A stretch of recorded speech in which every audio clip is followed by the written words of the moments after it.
everybody, it's Nick, and it's Jeff, and it's a brand new 24 Hours of Lemons season. It's 2019. What's new and exciting in 2019? And we're back from the Shine Country Classic at Barber Motorsports Park, where it was a balmy 65 degrees, and people have been complaining about the weather for years. A couple of guys didn't show up, and totally nice this weekend. Snooze, you lose. All right, let's get the unimportant stuff out of the way. First, there was actually a good race.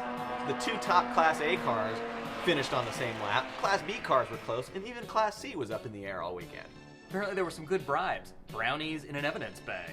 And nacho cheese in a can. We had a new team bring a Chevy Nova. Now, this team had been emailing us in the weeks leading up to the race. They had some elaborate story about how this car was an ex-race car that they had been given as a commission for helping the guy's widow sell her $100,000 Chevy Bel Air.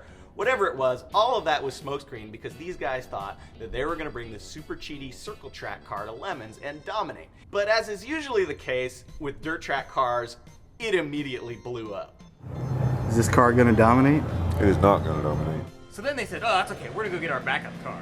And of course, we thought, oh yeah, they're going to show up with a monocar, tractor tires on the back. Tractor tires.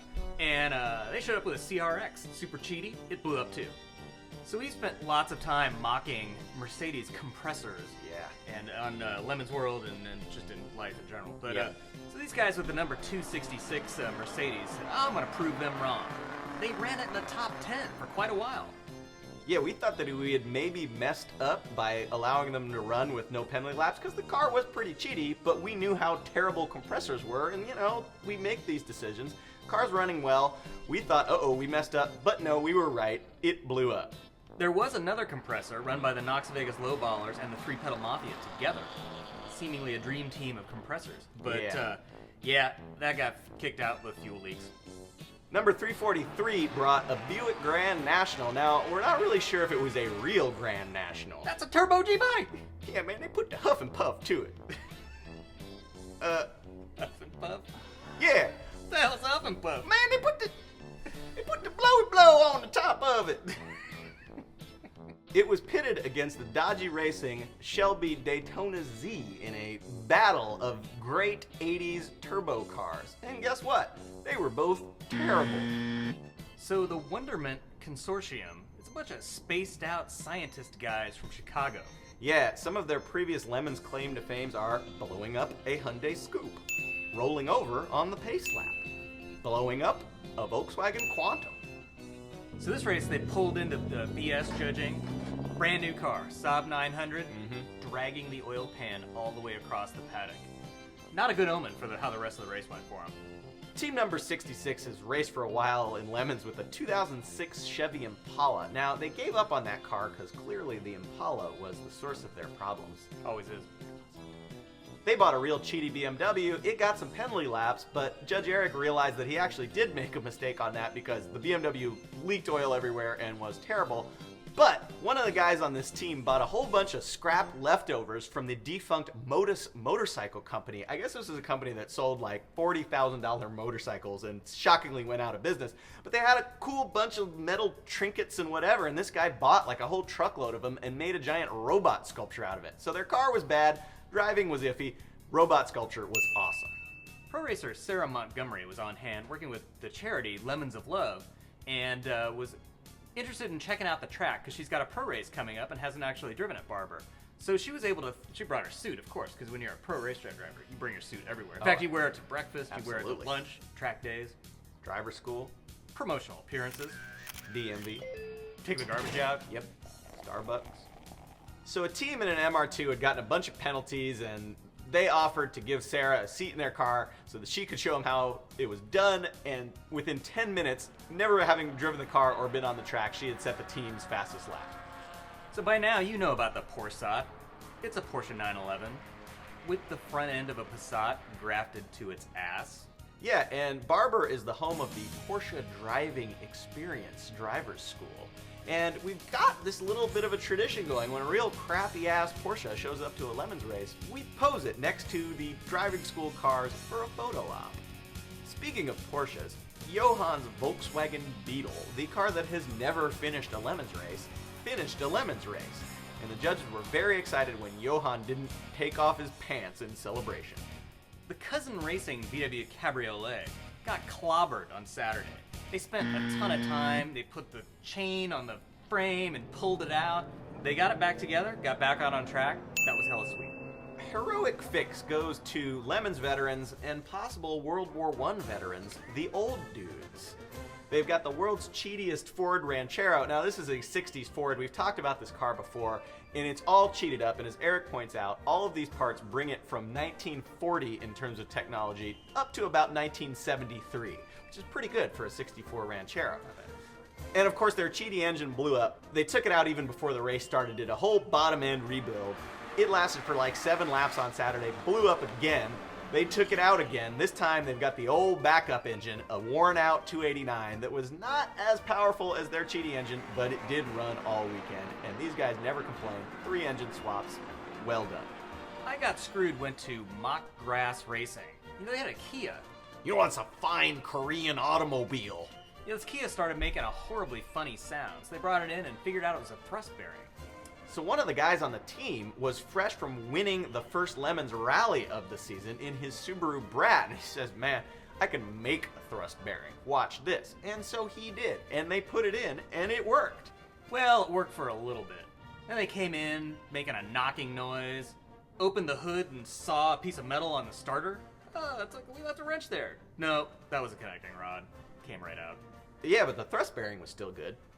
Like most veteran Lemons teams, they did bring a spare motor. They threw that right in there, got back out, grenaded that all over the track, and they got screwed.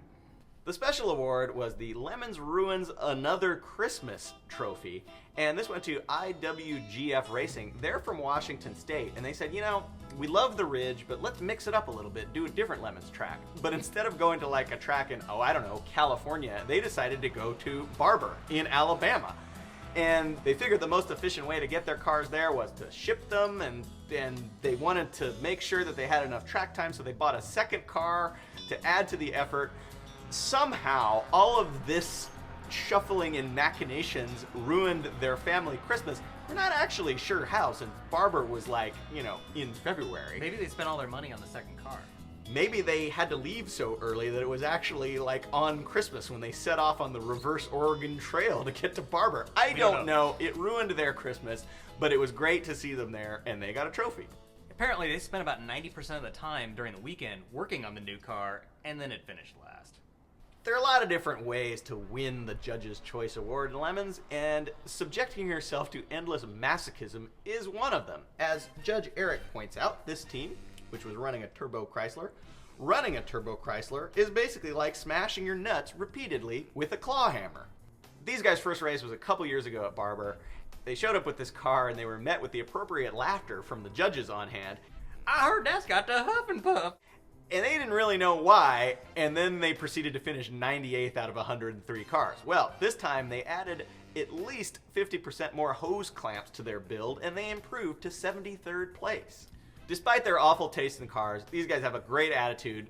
No matter what horrible hardship they were going through, every time we saw them, they were smiling, giving a thumbs up. That's the kind of attitude we like. Judge's Choice.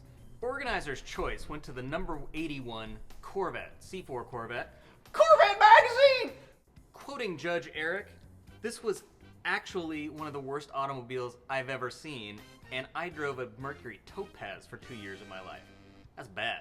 And as is standard procedure for Lemons, we put the Corvette on social media. It was met with, I cannot believe you can buy a C4 Corvette badly glued together from 4 other C4 Corvettes for $500. Yeah, every single fiberglass surface on this car was cracked, broken, or fraying. It blew smoke all weekend. In fact, the motor was like pulled out of a C3, but it spent time in a crappy-ass T-bucket Roadster. Yeah, the whole car's provenance was like some kind of post-apocalyptic Barrett Jackson.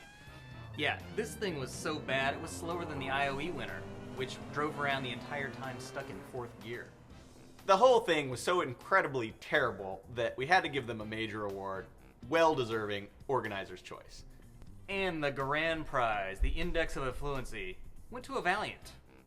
We've been rooting for these guys for a long time. I mean, they did show up with a E30 BMW that they put a slant 6 out of a Valiant in. Yeah, and after running that car for a little while in Lemons, they said, you know what the best part of this whole car is? That dang old leaning tower of power. Let's go out and get the rest of the car. And so that's what they did. They got a slant 6 Valiant and they've been running it ever since. In fact, a couple years ago at Road Atlanta, there was a team of military veterans running a BMW that either blew up or didn't pass tech or something. And this Valiant team wasn't even registered for that event, but they saw that the military guys were out of car, out of ride for that weekend. They brought the Valiant to the track and just let the military dudes drive it for the weekend so they could have the experience. That was awesome. This time around at Barber, the clutch failed within the first hour. So they spent the rest of the race push starting, rev matching it through the gears, getting it into fourth, leaving it there, piled around the entire time in fourth. They beat 32 other teams. Solid index of Effluency. There you go. Here's Lemons in a nutshell. Yeah, pro racers bring their suits everywhere. Dog walking, Ballet class, Wendy's drive-thru, bar mitzvah, bathing, backpacking, quinceañera, jury duty, spelunking, city council meeting, satanic ritual, trips to the zoo, shoe shopping, Hawaiian vacation, furniture shopping. major surgical procedures.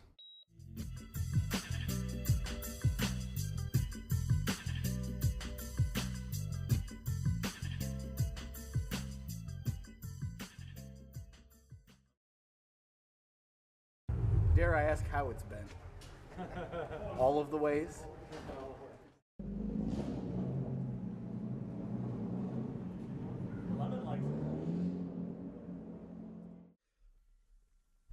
So I'm like, all right, cool.